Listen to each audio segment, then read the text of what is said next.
Good morning সবাইকে। তো আজকে ঘুম ভেঙেছে ভোর 5টায়, আর ঘুম থেকে উঠে আমি চলে এসেছি শ্বশুরবাড়িতে। যেহেতু আমার শাশুড়ি মা বাড়িতে নেই, আমি যেখানে থাকি আর কি কোয়ার্টারে, উনি কিন্তু সেখানে গেছে। আজকে 4-5 দিনের মতো হলো।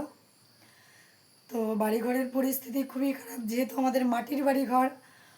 তো কালকে এসে দেখি যে মানে উলু যে মাটি করে সেই মাটি তুলে রেখেছে অনেক জায়গায় জায়গায়। তো দেখার পরে তো মানে এত মানে খারাপ হয়ে আছে রুম।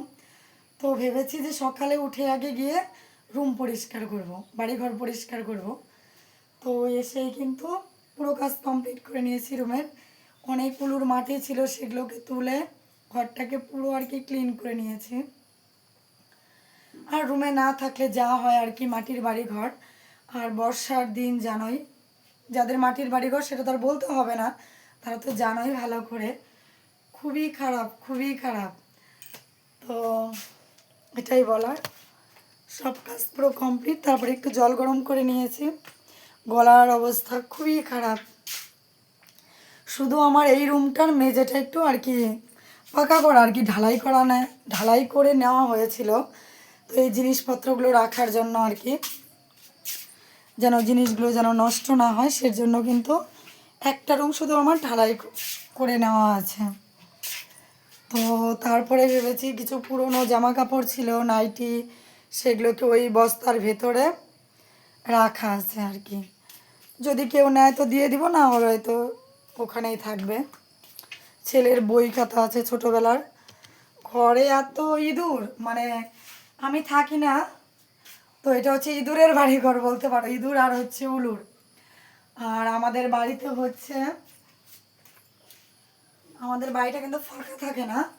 আমার সম্পর্কে একটা পিসি হয় আর কি পাশের বাড়ি, তো উনি কিন্তু রাতে ঘুমায়। পিসি ওই ঘরে সবাই ঘুম থেকে উঠে রুমটাকে আর কি ঝাড়ু দিচ্ছে, উনি হচ্ছে আমার শাশুড়ির রুমে ঘুমায়। যেহেতু বাড়িটা আর কি ফাঁকা থাকবে, তো তাই আর কি পিসি ঘুমায়, এটাই বলার। আর গলার পরিস্থিতি খুবই খারাপ, যেহেতু এখানে বৃষ্টিতে ভিজে ভিজে সব কাজ করতে হয়।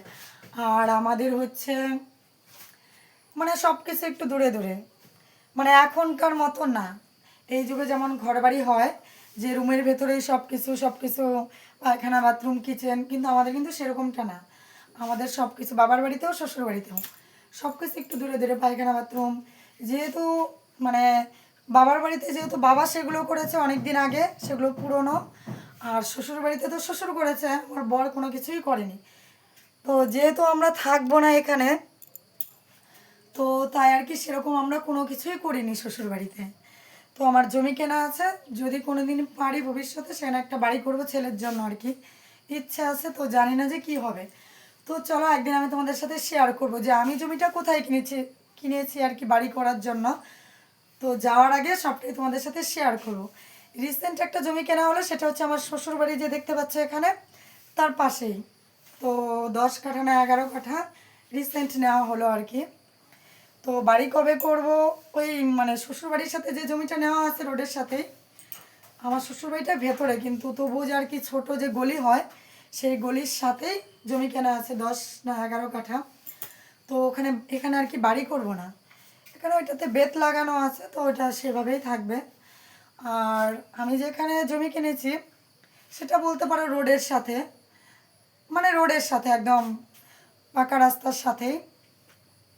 যাই হোক, সেখানে বাড়ি করবো। আর কোথায় জমি কিনেছি সবটাই তোমাদের সাথে শেয়ার করব। তো চলো এখন রান্না বান্না করব, বাবার বাড়িতে যাব, আরও অনেক কাজ বাকি আছে। তো চলো পরে আবার নেক্সট ভিডিওতে দেখা হচ্ছে তোমাদের সাথে, ততক্ষণে টাটা সবাইকে।